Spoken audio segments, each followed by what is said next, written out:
말씀을 살펴볼 주제는 좀 재발의 요인이 되는 이 충동, 여러 가지 충동이 있습니다.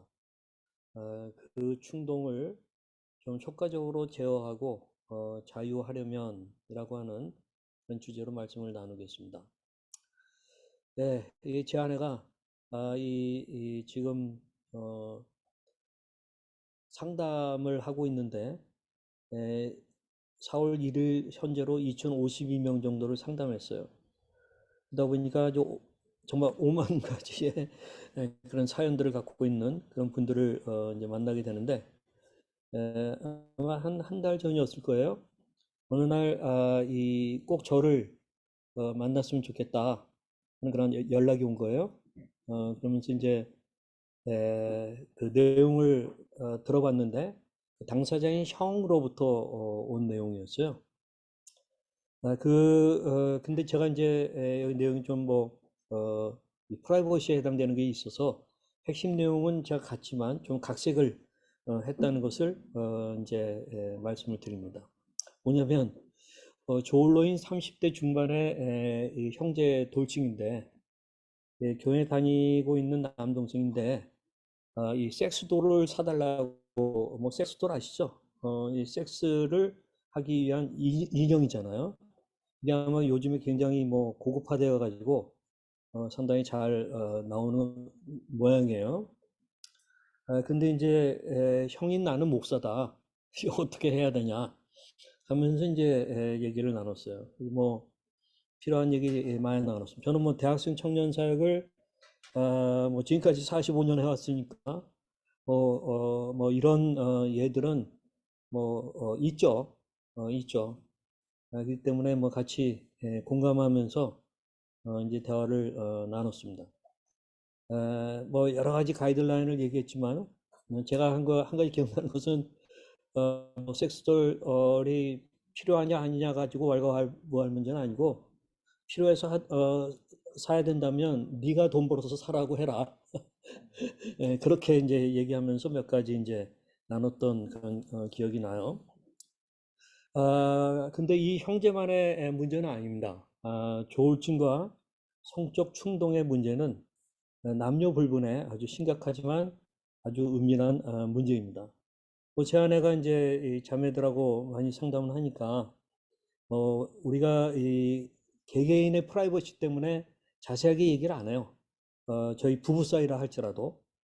그러나 이제 그냥 대충 뭐 얘기하는 그런 충격적인 것 가운데는 뭐 우리 자매들 가운데 조증 때문에 이 길 가던 남자하고 뭐 이렇게 호텔에 가게 되고 모텔에 가게 되고 하는 그러한 것 때문에 생기는 그런 문제라든가. 근데 이 자매는 뭐 번듯한 직장도 갖고 있는 그런 자매인데 이제 그런 일들이 있어서 괴로워서 여러 차례 상담하는 것을 알고 있어요.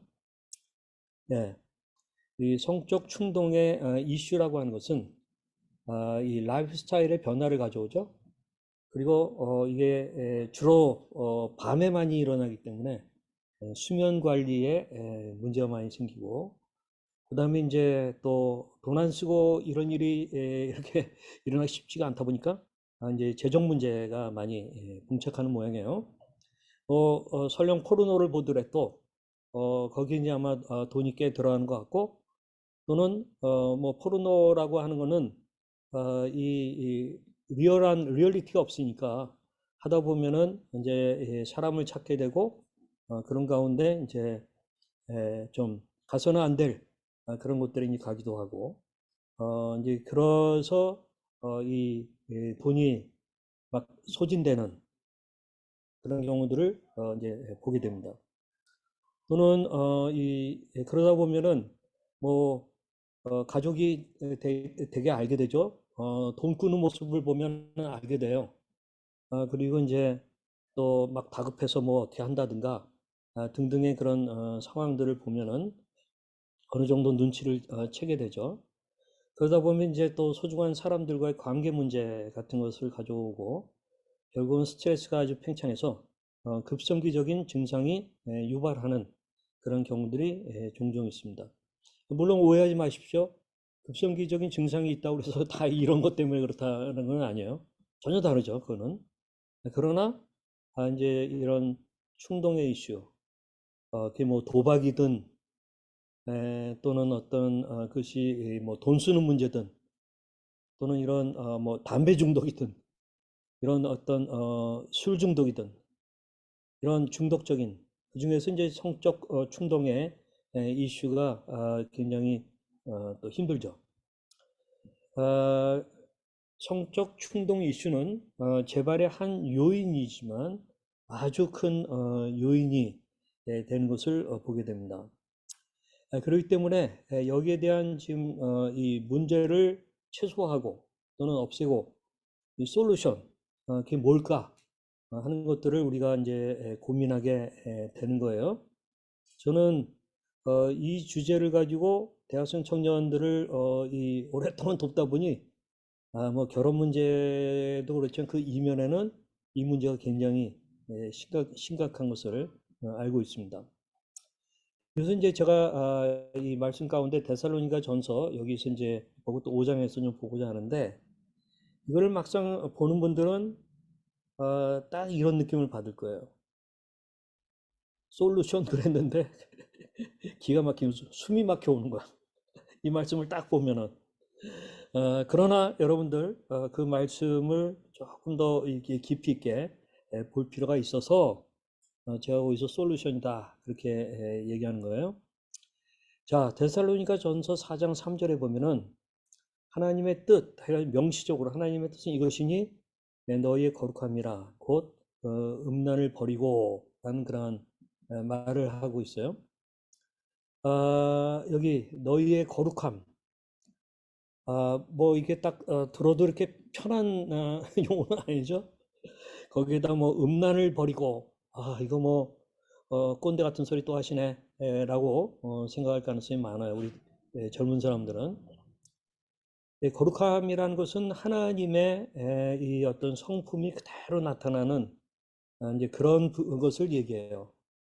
그래서 우리 죄인들은 뭐 거룩할 수가 없죠. 그렇기 때문에 따로 떼어져서 하나님께 드림받는 그렇게 될 때 거룩하다. 뭐 이렇게 이제 얘기를 하거든요. 음란이라고 하는 여기 단어가 모든 형태의 성적 부도덕을 가리키는 그 헬라어 이 포르네이아, 포르노라는 말하고 비슷하죠. 포르네이아에서 유래됐다. 간음, 혼전, 성관계, 매춘, 근친 상간 및 기타 형태의 성적인 죄가 포함된다. 제가 이거 뭐 설명 안 하더라도 우리가 뭐 인터넷에서 너무 많이 보는 거고 그다음에 뉴스 매체에 너무 많이 나오는 거고 그렇기 때문에 뭐 설명을 필요로 하지 않는다고 생각해요.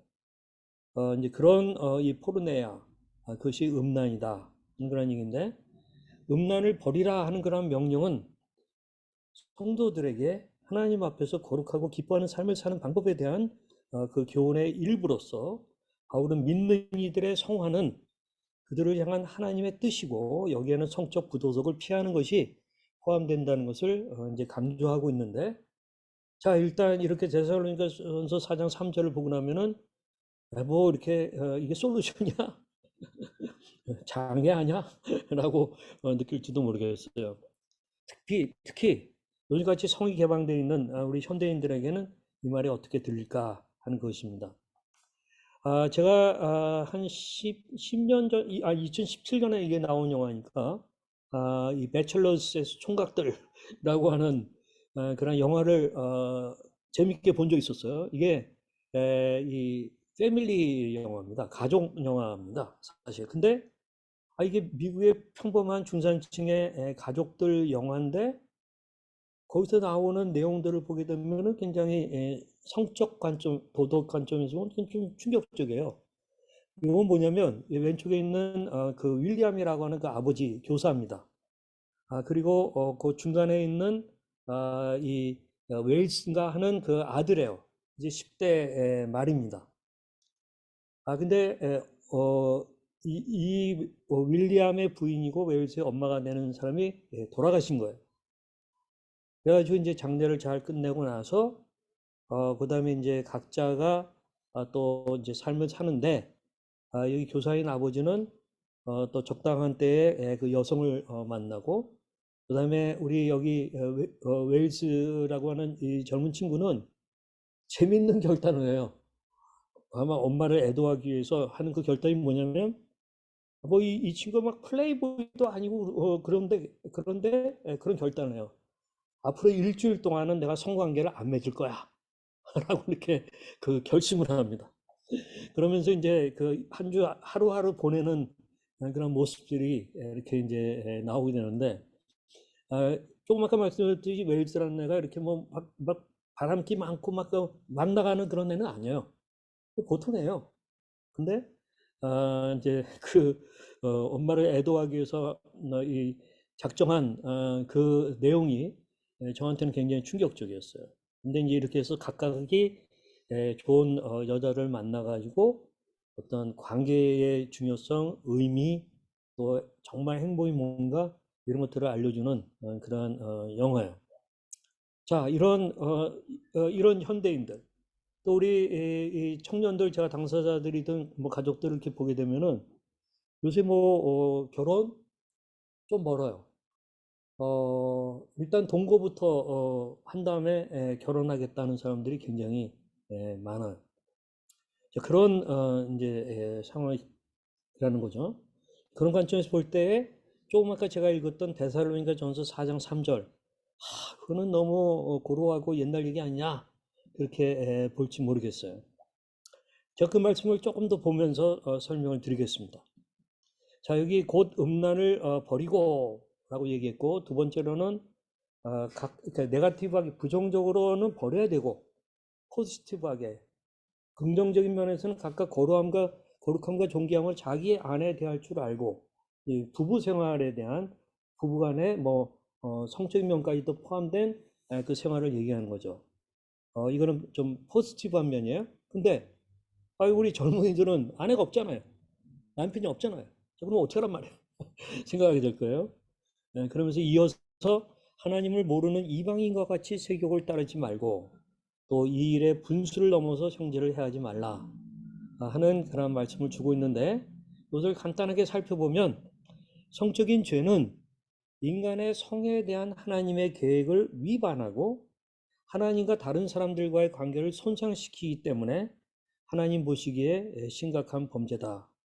그래서 음행을 삼감으로써 신자들은 자신의 몸과 이 섹슈얼리티, 이 이것을 가지고 하나님을 공경하겠다 하는 헌신을 보여주는 게 중요하다 하는 그러한 의미인데요.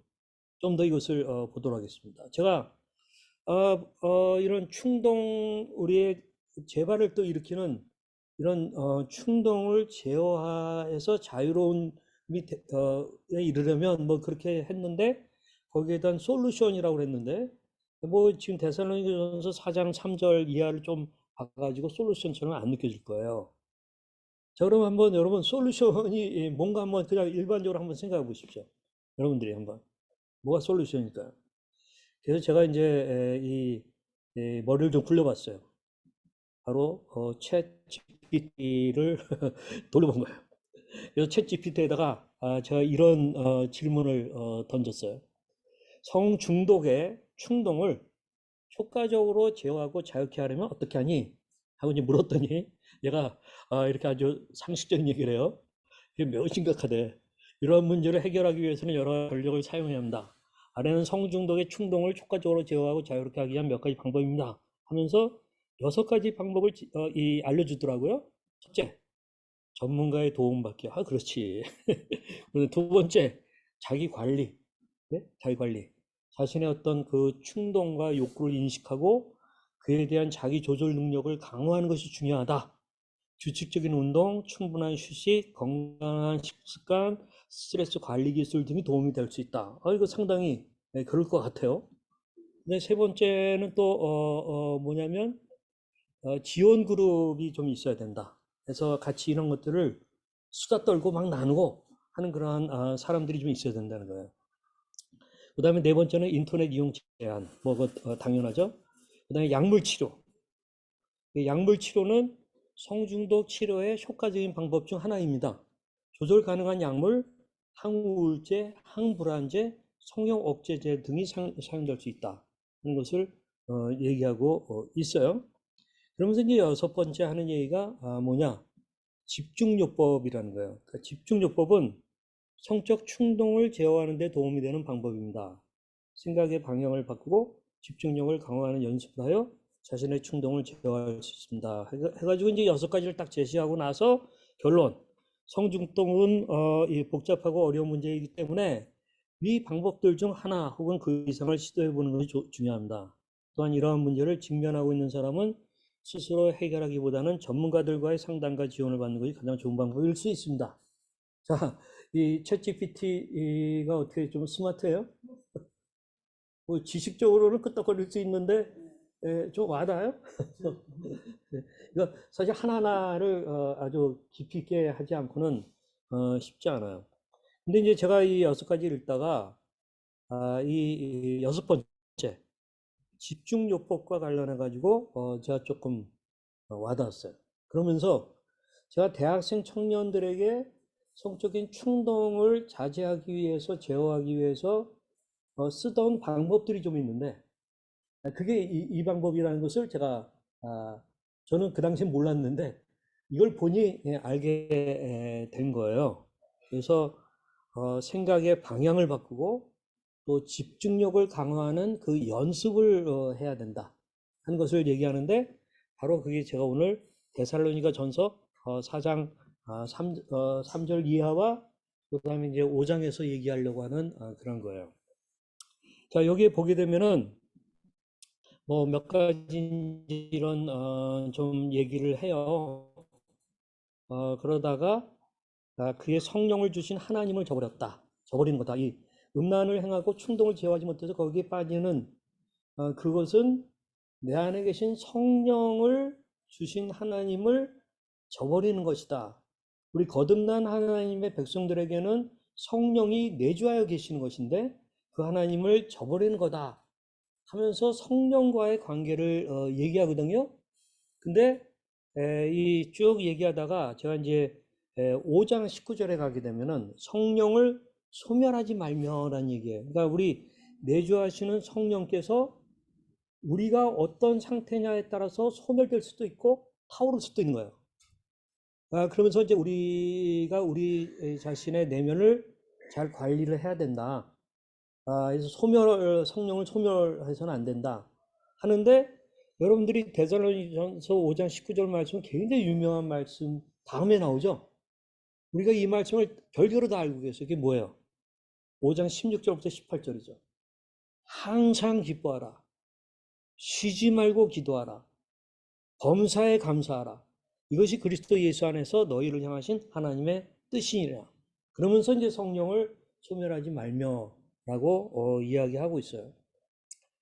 그래서 제가 이제 아까 이 집중요법에 해당되는 것으로 제가 여러 청년들하고 이런 문제에 있어서 많이 시험 들고 힘들어하고 하는 청년들하고 같이 이제 나누고 제가 나눌 때에 지식만 알려줘 가지고는 그냥 끄떡거리기만 하지 이게 중요한 게 훈습이라는 과정이에요. 훈습 또는 워킹 스루라고 그래요. 함께 같이 가주면서 자주 그런 것들을 나누고 그것을 실습하게 하고 또 실습한 것에 뭐가 문제인지 들어보고 하는 과정들을 거쳐봤더니 역시 효과가 있는 것을 저는 많이 발견했거든요. 그 중에서 이제 여기 뭐냐면 특별히 이 쉬지 말고 기도하라. 우리 지난주에 우리 백종원 전도사님이 주신 말씀 가운데 맨 처음 것이 쉬지 말고 항상 그 기도하는 것에 대한 건데 바로 이 말씀이 굉장히 중요해요. 우리가 성적인 충동을 제어하는 것과 관련해 가지고 가장 먼저 우리가 실습해야 될 것 중에 한 가지가 쉬지 말고 기도하는 것인데 이것도 뭐 뻔한 얘기 아니야 라고 여러분도 그렇게 생각하실 거예요. 그래서 제가 이제 거기에 대해서 조금 풀어드리겠어요. 제가 예전에도 힐링 코드라고 하는 그런 신선한 그 기도법에 대해서 얘기했는데 제가 이 기도가 평생 쉬지 말고 기도하는 일로 이것을 계속 할 때에 내적인 어떤 제어력이 생기는 그런 것들을 간증하는 경우들을 제가 알고 있어요. 그리고 저 자신에게 있어서는 제가 이제 제 안 좋은 습관 가운데 한 가지가 이게 내적인 문제인데 약간 그 미루는 습관이 있어요. 제가 미루는 거. 근데 조금 심해요. 제가 이게. 그래서 어떤 때는 뭘 해야 되는데 자꾸 미뤄. 그래서 이제 내가 이게 가만히 보니까 일이 많아서만이 아니라 뭔가 제가 이 내면적으로 직면하는 걸 힘들어하는 거예요. 그래서 제가 이제 이 힐링 코드를 가지고 내가 나 자신에게 적용해 봤어. 하나님, 나의 미루는 자 습관이라고 하는 그 병을 내가 미루는 병이라고 아예 단적으로 하고 이렇게 해본 거예요. 자, 힐링 코드에 대해서 알려드립니다. 자, 여러분 이거를 지금 저와 함께 한번 있는 자리에서 외쳐보세요. 제가 그냥 짧게 짧게 해볼 테니까요. 이 힐링 코드식의 기도를 하면 제어할 수 있는 그러한 능력이 생깁니다. 이 내적인 이 중독적 또는 충동도 제어하는 그 능력이 없으면 배터리가 없으면은 그냥 휙 넘어가요. 어, 그래서 제가 지금 얘기하는 이 힐링 코드식의 기도는 배터리 차지하는 거예요. 힘을 주는 거예요. 힘을.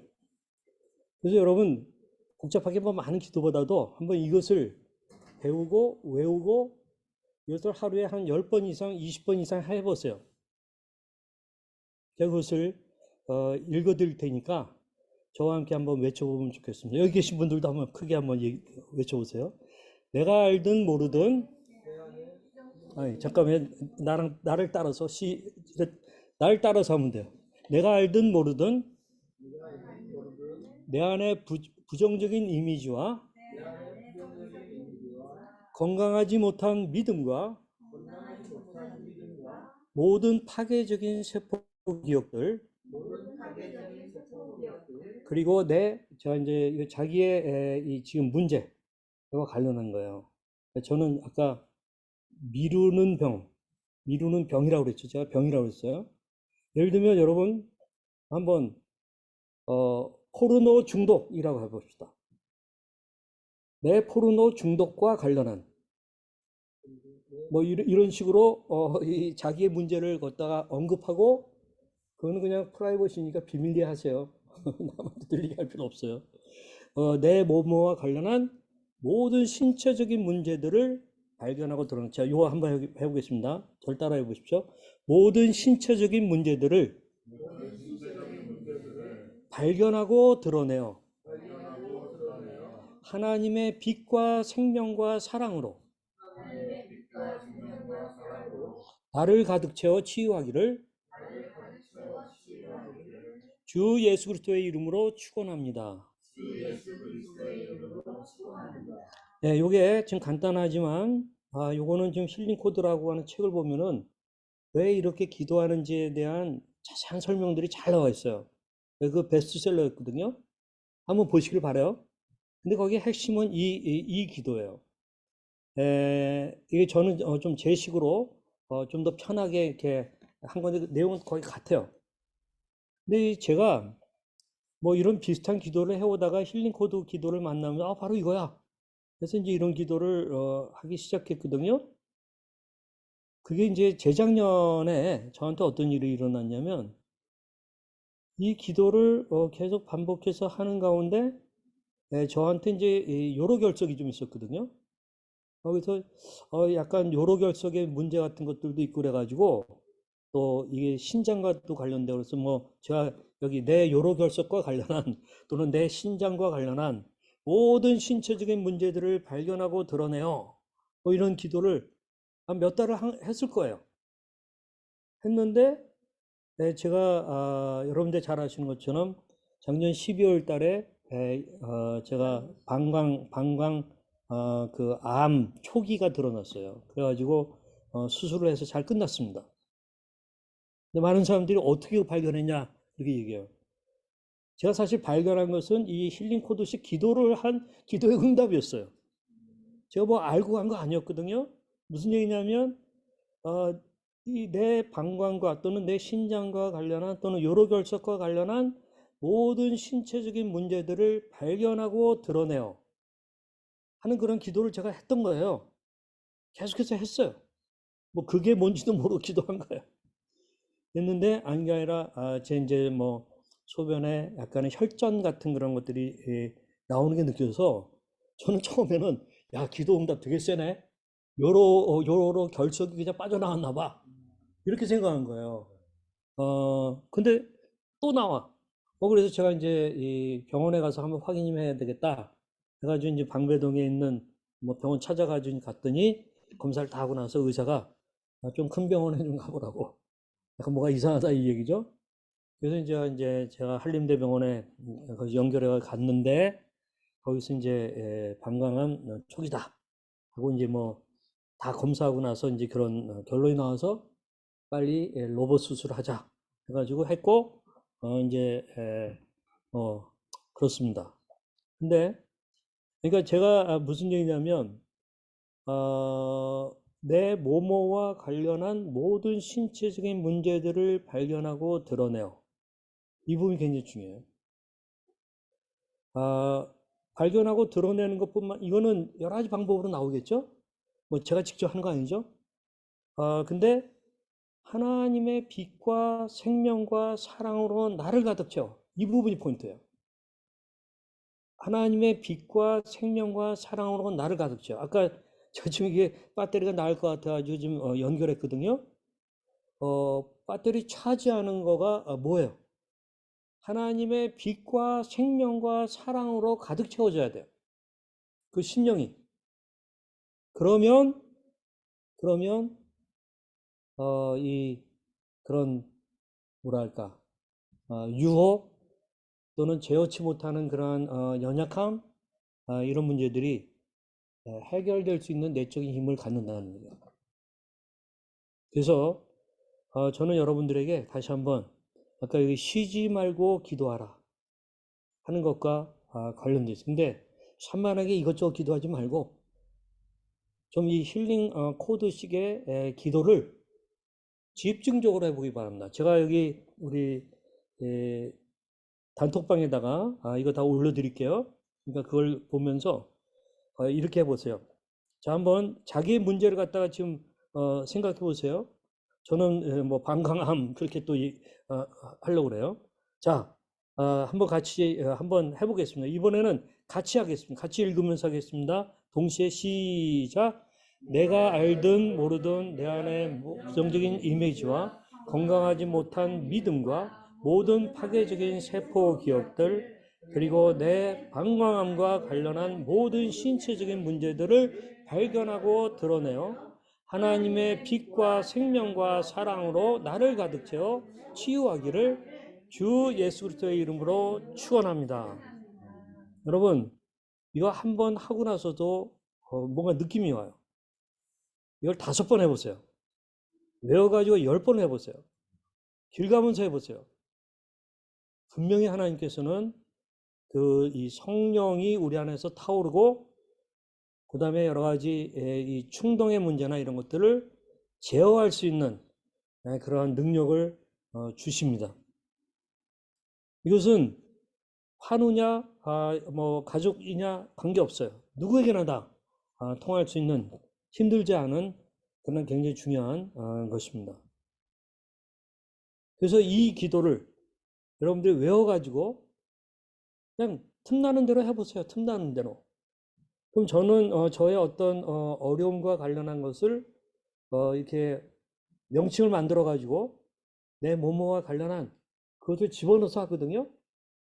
그러면 나에게 있는 어떤 스트레스라든가 유혹이라든가 또는 어떤 충동이라든가 하는 그런 것들을 제어할 수 있는 내적인 힘이 주어지는. 근데 그것은 나에게서 나오는 게 아니라 하나님의 빛과 생명과 사랑으로 나를 가득 채워서 일어나는 그런 일인 것을 저는 확인합니다. 그래서 이렇게 기도하고 나서 조금 더 하면 좋아요. 이렇게. 또한 그 치유 효과가 100배 이상 확대되기를 주 예수 그리스도의 이름으로 축원합니다. 그래서 이렇게 막 하다가 또 저는 제 아이들이 생각나요. 그러면은 나는 사랑 안에서 이 치유의 효과가 누구누구에게, 우리 조우에게 또는 그레이에게 흘러넘치도록 주 예수 그리스도의 이름으로 축원합니다 하는 식으로 내 자녀들을 놓고도 할 수 있다고 하는 그런 이야기입니다. 그래서 여러분 안에 있는 충동을 제어하는 그런 능력을 이제 알고 붙잡고 그것을 실습해 볼 수 있기를 원합니다.